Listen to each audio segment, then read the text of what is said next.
কাশ্মীরের সাম্বা এবং পাঞ্জাবের জলন্ধর এলাকায় ড্রোনের উপস্থিতি দেখা গেছে, যার ফলে কয়েকটি অঞ্চলে ব্ল্যাকআউট জারি করা হয়। জম্মু কাশ্মীরের পেহেলগামে হামলার ঘটনায় পাকিস্তানে ভারতের সামরিক বাহিনীর অপারেশন সিঁদুরের পর জাতির উদ্দেশ্যে প্রথম ভাষণ দেন প্রধানমন্ত্রী নরেন্দ্র মোদী।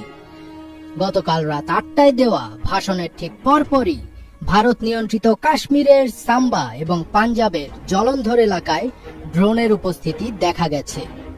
এ ঘটনার পর কিছু এলাকায় তাৎক্ষণিক ব্ল্যাকআউট জারি করা হয়। ব্ল্যাকআউটের আওতায় পড়েছে পাঠানকোট, বৈষ্ণোদেবী ভবনে যাত্রাপথের কিছু অংশ। সাম্বা থেকে পাওয়া ভিডিও ফুটেজে দেখা গেছে আকাশে লাল রঙের রেখা ও বিস্ফোরণের শব্দ পাওয়া যাচ্ছে, যা ভারতীয় বিমান প্রতিরক্ষা ব্যবস্থার সক্রিয়তার ইঙ্গিত দেয়।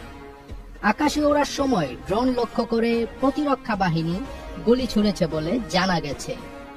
সংবাদ মাধ্যম হিন্দুস্তান টাইমসের এক প্রতিবেদনে এসব তথ্য জানা গেছে।